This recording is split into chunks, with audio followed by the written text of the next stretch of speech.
Peace, family. Remember a while ago when Donald Trump um, mocked the handicap as he was campaigning for president of the United States? Well, he's at it again. Watch this. Laughing in the audience. Yeah. And on top of that, you know, he's talking about you got to do these mother blankers. Like he's talking. I don't know if he thinks he's like a rapper now. But again, these are people that say, oh, we're upright Christians. We support Donald Trump, and they support violence, and they want their kids going around saying the things that Donald Trump says. I don't think so. Since I've talked about it so much, let's play it. Together we will take on the ultra-left-wing liars, losers, creeps, perverts, and freaks who are devouring the future of this state like a swarm of locusts. And we'll stand up to crazy Nancy Pelosi who ruined San Francisco. How's her husband doing, by the way? Anybody know?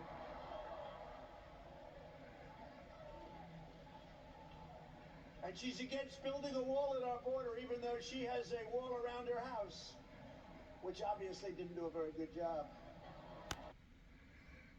Now, two important things just happened there.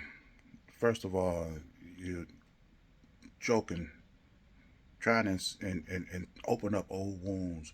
Nancy Pelosi's husband being bludgeoned with a hammer at 82 years of age, and you're mocking him.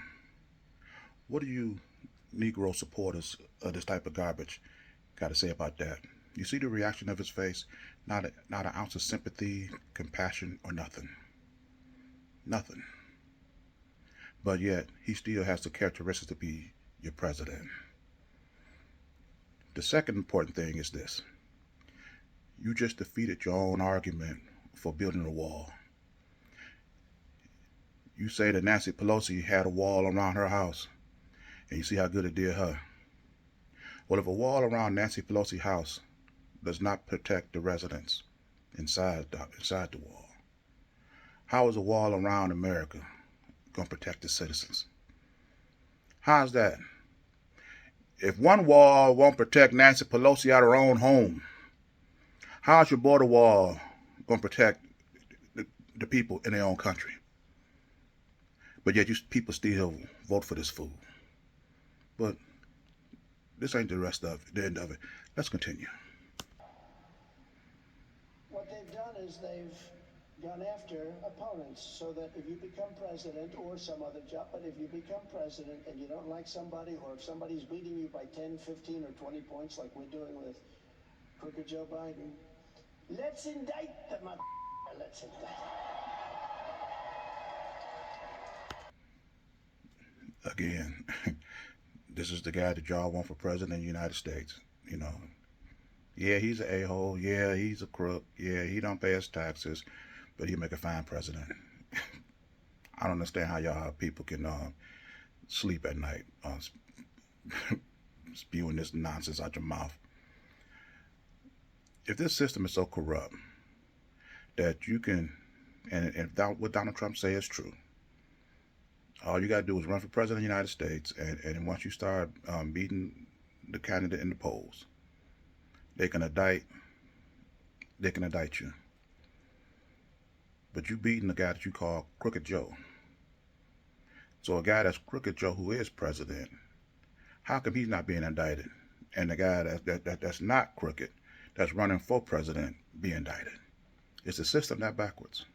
You rather attack a person that's running for president of the United States and claim that he's crooked, as opposed to attacking the guy that's president of the United States and crooked? They would, like I say, let's continue. Cycle. You could argue, what are we dealing with? And people maybe could be given a pass, some of the people in the audience laughing because they don't think he's serious, and he won't do that.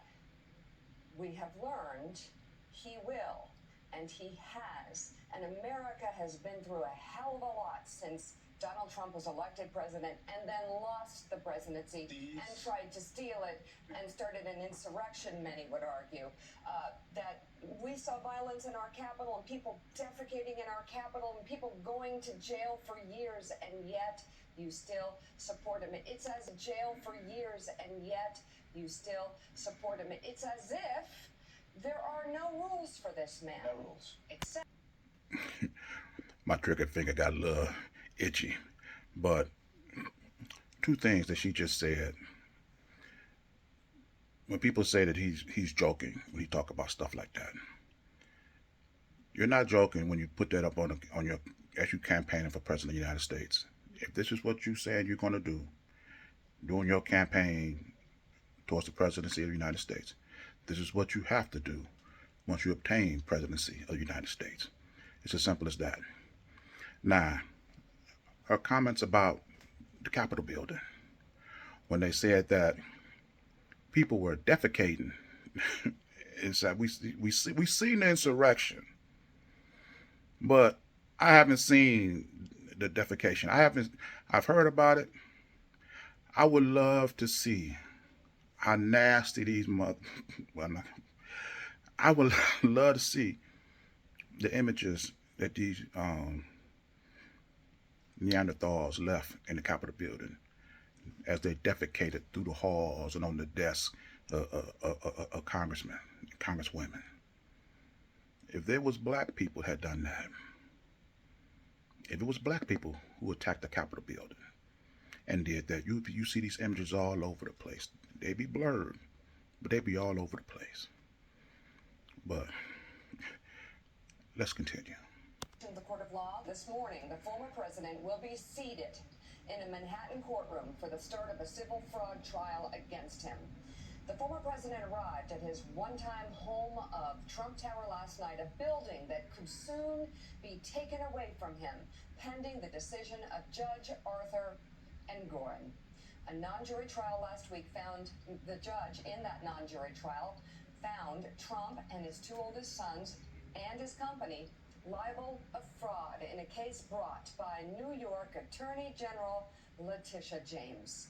Today, the punishment phase of the trial will begin, where the former president could be fined $250 million and forced to give up all of his New York State properties.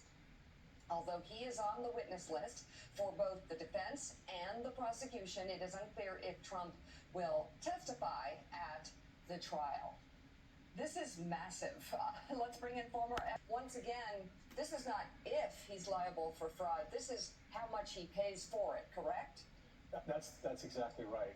There's a few moving parts in this. There's going to be some kind of financial analysis that hasn't been explained yet, I don't think, about how you calculate the financial benefit that he obtained in doing this. Whether that's going to be the hundreds of millions of dollars in loans that he obtained, or just the difference between the beneficial interest rate he received on those and a lower rate. I don't think that's yet quite clear. The Attorney General is I don't think that's yet quite clear. The Attorney General has estimated that to be $250 million. You pointed out that it's already been concluded that a receiver has to be put in place. I want to understand what that means for Donald Trump's businesses right now. How does that actually work? How does that impact his actual business with other people? Do people still want to do business with him if his company is in this situation? Things like that. And then there's a lot going on right now. First of all, this trial is not to determine whether or not Donald Trump is guilty. He has been found guilty of fraud. He's been found guilty of overestimating the property value and his wealth in order to obtain loans. This is the punishment phase of his actions, okay? Now, this is the same president that want to shoot shoplifters. And you see how much money they charging this guy, $250 million. So why wasn't he shot?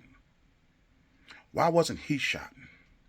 And if this stuff is going to curb business people from doing business with him, if that's not going to stop them from doing that. Just like it's not going to stop the people from still voting for this guy. to be president of the United States.